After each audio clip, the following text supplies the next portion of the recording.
Now, the Fox 61 Weather Watch with Chief Meteorologist Rachel Frank. Today, not only the hottest day of the week, but also the hottest day of summer for some parts of the state. 93 in Bridgeport, 95 in Hartford, breaking the old daily record high temperatures for this date. And here's a look at other high temperatures, but they don't even tell the full story because the heat index was up around the triple digits today.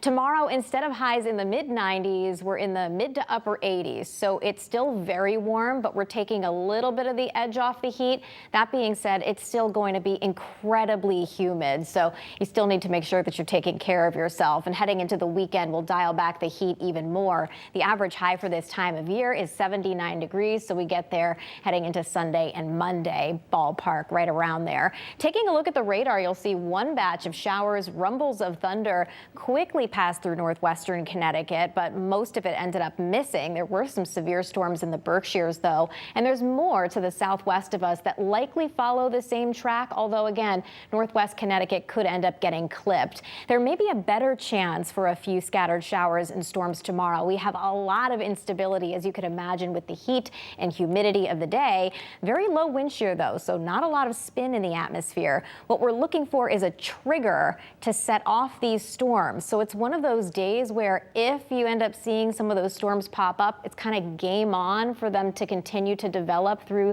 the afternoon and evening.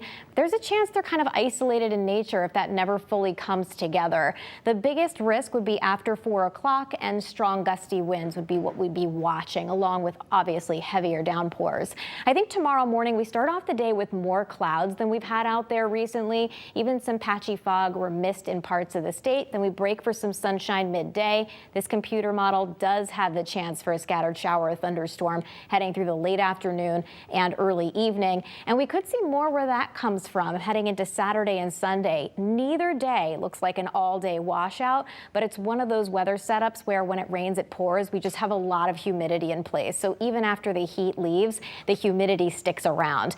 Taking a look at hurricane season, I have to show you, this is Hurricane Lee, which earlier today was a Category 1 hurricane with no eye. Watch as the storm rapidly intensifies. You can see it's getting its act together. And the newest update that we're waiting from the National Hurricane Center to give may end up putting Hurricane Lee at Category 5 status. Right now, it's a Category 4.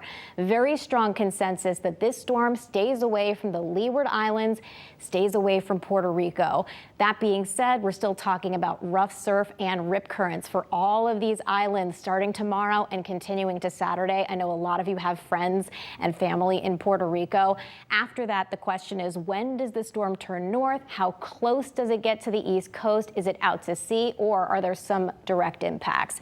That's something that we're going to be watching in the days ahead. And we'll take a closer look in a few minutes when I have a bit more time. Here's the 7-day. Notice as we head towards this time next week, temperatures are back down closer to average, and we're feeling more like September, guys.